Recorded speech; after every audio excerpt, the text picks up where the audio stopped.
న్యూస్కి స్వాగతం.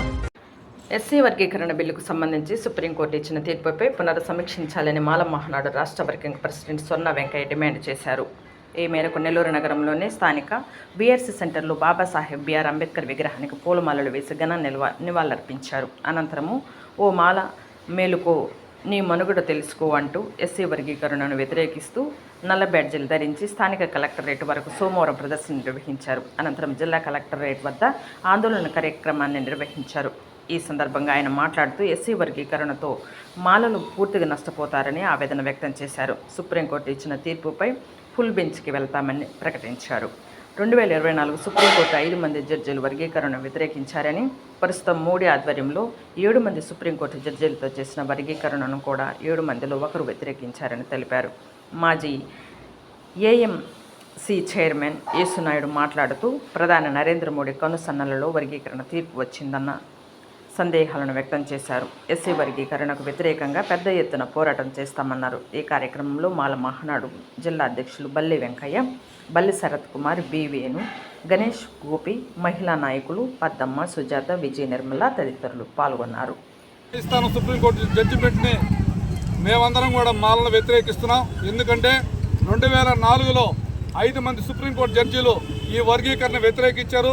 భారతదేశం మొత్తంలో ఉన్న 29 రాష్ట్రాల్లో ప్రతి రాష్ట్రం తీర్మానం చేస్తేనే 1:3 ప్రకారం నిష్పత్తి ప్రకారం ఈ వర్గీకరణ చేయాలని చెప్పి ఆ రోజు ఆ యొక్క 5 మందితో ఉన్నటువంటి బెంచ్ ధర్మాసనం తీర్పునిచ్చింది. మరి ఈరోజు మోడీ ప్రభుత్వం 7 మంది జడ్జీలతో ఆగస్టు 1వ ఇచ్చిన జడ్జిమెంట్ ఆ 7 మందిలో ఒకరు కూడా వ్యతిరేకించడం జరిగింది. కావున దీన్ని పునః పరిశీలించాలి. ఎందుకంటే ఈ రాష్ట్రంలో మాలలు 9వ బెంచ్కి పోయి మా హక్కులు మేము సాధించుకున్నానికి మేము అప్పీలు పోయేదానికి సిద్ధంగా ఉన్నాం. అదేవిధంగా మీకు అందరికీ తెలుసు 30 సంవత్సరాలు సోదరులు మాది సోదరులు చేసినటువంటి ఉద్యమాన్ని 2 సభలతో వాళ్ళు ఈరోజు వెంకయ్యనాయుడు అదేవిధంగా మోడీ గారు వాళ్ళకు వరం ఇస్తే మేము యావత్ భారతదేశం మొత్తం కూడా అనేక ప్రభుత్వాలు వచ్చినా కూడా ఈ వర్గీకరణ ప్రతి ప్రభుత్వం వ్యతిరేకించింది.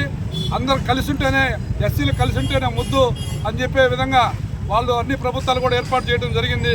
కానీ ఈరోజు మోడీ ప్రభుత్వం మమ్మల్ని విభజించి మా బలాన్ని తగ్గించి రాబోయే రోజుల్లో వర్గీకరణని అనే బూచిని చూపించి అసలు రిజర్వేషన్ లేకుండా చేయాలనే ఆలోచనతో ఉందని కూడా మేము భావిస్తూ ఈరోజు ఆంధ్రప్రదేశ్లో ఉన్న మాలందరూ కూడా ఎక్కడ చూసినా కూడా వారి యొక్క ఉనికి మాకు జరిగినటువంటి అన్యాయం కోసం రోడ్డు మీదకి వచ్చి నిలబెట్టడం జరుగుతుంది. దానిలో భాగంగానే ఈరోజు నెల్లూరు జిల్లా మాల మహానాడు కమిటీ తరఫున మేము మా యొక్క నిరసన తెలియపరుస్తూ కలెక్టర్ గారికి మా వినతి పత్రాన్ని ఇచ్చేదానికి మేము ఇక్కడ ర్యాలీగా అంబేద్కర్ స్టాచ్యూ వీఆర్సీ కాడి నుంచి ర్యాలీగా కలెక్టర్ దగ్గరికి వచ్చిన ఇక్కడ పెద్దలందరూ కూడా ఏఎంసీ చైర్మన్, మార్కెటింగ్ మాజీ చైర్మన్ యేసునాయుడు గారు, అదేవిధంగా మహిళా నాయకులందరూ కూడా ఉన్నారు. పద్మమ్మ, సుజాత, విజయ నిర్మలమ్మ గారు, అదేవిధంగా జిల్లా అధ్యక్షుడు బల్లి వెంకయ్య గారు, అదేవిధంగా రాష్ట్ర ఉద్యోగాల సంఘ ప్రధాన కార్యదర్శి కట్టేటి మోహన్ కృష్ణ గారు, మదన్ మిశ్రా గారు, గణేష్ గారు, అనేక మంది ఇక్కడికి వచ్చినటువంటి ప్రతి ఒక్కరు కూడా మాల సోదరులందరూ కూడా నా హృదయపూర్వక ధన్యవాదాలు.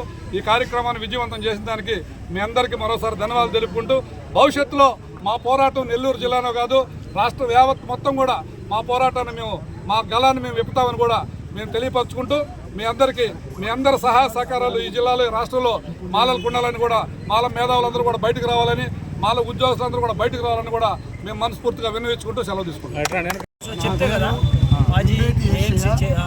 అందరూ యేసునాయుడు అంటారు, మాజీ మార్కెటింగ్ చైర్మన్ని. ఈరోజు సొన్న వెంకయ్య గారి ఆధ్వర్యంలో కలెక్టర్ ఆఫీస్కి మేమంతా కూడా కలిసి కలెక్టర్ గారికి ఒక మెమో రాయడం ముఖ్య ఉద్దేశం ఏంటంటే ఏదైతే ఈ భారతదేశంలో అత్యున్నత న్యాయస్థానం ఏదైతే జడ్జిమెంట్ ఇచ్చిందో ఎస్సీ వర్గీకరణ మీద దాన్ని మేము తీవ్రంగా ఖండిస్తున్నాం. ముఖ్యంగా కూడా రేపు ఆగస్టు 15 అంటే స్వాతంత్రం వచ్చి 57 సంవత్సరాలు అడుగుపెట్టబడిన రోజుల్లో ఇన్ని ఏళ్ళు అణగారిపోయిన ఎస్సీ వర్గాన్ని ఐక్యంగా ఉంటే ఓర్వలేక ఇటీవల వచ్చినటువంటి ప్రభుత్వాలు వాళ్ళ ఎన్నికల్లో వాగ్దానంలో ఎవరికి వాళ్ళు చెప్పుకున్నట్టు కేంద్రము ఇటు రాష్ట్రము చెప్పుకొని ఈరోజు వాళ్ళకి అనుకూలమైనటువంటి జడ్జీలతో తీర్పు ఇవ్వడం జరిగింది. ఇంతకుముందు ఇదే సుప్రీంకోర్టు ఈ వర్గానికి చెల్లదని అదే సుప్రీంకోర్టు తీర్పుని క్యాన్సిల్ చేయడం జరిగింది. అంటే ఏ గవర్నమెంట్ వస్తుంటే వాళ్ళకి అనుకూలంగా తీర్మానం ఇస్తూ ఉంటే ఎస్సీలు దళితులు కొట్టుకొని చచ్చిపోవాలని మీ వరకు. అదేవిధంగా స్వాతంత్రం వచ్చి 77 ఏళ్ళు మనం అడుగు పెడుతుంటే ఏ వర్గంలో లేనటువంటి, ఏ రాజకీయంలో లేనటువంటి ఈ యొక్క వర్గీకరణ ఒక ఎస్సీ మాతికలోనే ఎందుకు వచ్చింది అంటే, ఈ జిల్లాలో 10 సీట్లు ఉంటే 8 సీట్లు రెడ్డి గారులుగా, ఓసీలకా, ఇంకా వేరే జాతులు లేవరా, వాళ్ళకి ఇవ్వండి ముందు, మేము అంగీకరిస్తున్నాం. దీంట్లో తప్పు మేము అంటాంలా. అణగారిన వర్గాలు ఎవరైతే ఉన్నారో వాళ్ళందరికీ ప్రజలు నామాసా ప్రకారం మీరు పంచండి, ఎమ్మెల్యే సీట్లు పంచండి, నామినేట్ పదవులు పంచండి, ప్రైవేట్ పదవులు పంచండి, అన్నింటిలో ఉండి మేము సహకరిస్తాం. దేశ ప్రజలందరూ బాగుండాలని కోరుకునే వాళ్ళం మేము. అట్ట కాకుండా మీకు ప్రభుత్వం వస్తే, మీ ప్రభుత్వం ఎవరైతే అనుకూలంగా ఉంటారో వాళ్ళు జడ్జీలు వేసుకొని మీరు ఇచ్చిన ప్రకారము ఇది సుప్రీంకోర్టు ఇచ్చిందంటే మన ఇచ్చినప్పుడు, అంతకుముందు గవర్నమెంట్ ఇచ్చినప్పుడు సుప్రీంకోర్టే కదా, ఒకసారి కొట్టించినప్పుడు మళ్ళీ ఎందుకు వేస్తున్నారు మీరు? రేపు మేము కూడా పెడతాం, దీని ఇంతటితో వదలము, 9వ బెంచ్కి పోతాం. ఒకటే కాదు, ఇది అన్ని వర్గాలకి న్యాయం చేయాలా. ఎమ్మెల్యే సీట్లు కానీ ప్రైవేట్లో వెంట కానీ అన్ని భాగస్వామ్యం చేస్తేనే ఈ భారతదేశం ముందుకు పోతుంది. లేకపోతే ఇచ్చిన మంది బంగ్లాదేశ్ ఏ విధంగా అవుతుందో ఆ విధంగా రాబోయే రోజుల్లో ఇది అవుతుంది. మీ రాజకీయ స్వార్థం కోసం వాడుకుంటున్నారు. ఇది ఈ భారతదేశము మన పక్కన దేశంలో ఉన్నటువంటి బంగ్లాదేశ్ అట్టయింది. ఈరోజు చిన్న రిజర్వేషన్ కూడా ఈరోజు జడ్జీలు కూడా అవుతుంటున్నారు. అదేవిధంగా ఈరోజు 661 మంది జడ్జీలు పోస్టింగ్లు ఉంటే 499 పోస్టులు అందరూ అగ్రకులాలు, బ్రాహ్మణ్సే. ఎక్కడి స్వార్థం? ఇంకెక్కడ న్యాయం జరుగుతుంది అంటే మీరు ఎవరు చెప్తే వాళ్ళ ఇది ఎంతవరకు? దీంట్లో భారతదేశంలో ఉండే న్యాయవాదులు, ఉద్యోగస్తులు, బలహీన వర్గాలు, విద్యార్థులు అందరూ ఏకమైతే కానీ ఈ యొక్క రిజర్వేషన్ ఇంతటితో ఆగిపోతుంది. వచ్చే పాలకులు కూడా భయపడాలి, రాబోయే పార్టీలన్నీ కూడా భయపడాలి. ఇంతటితో వదలం.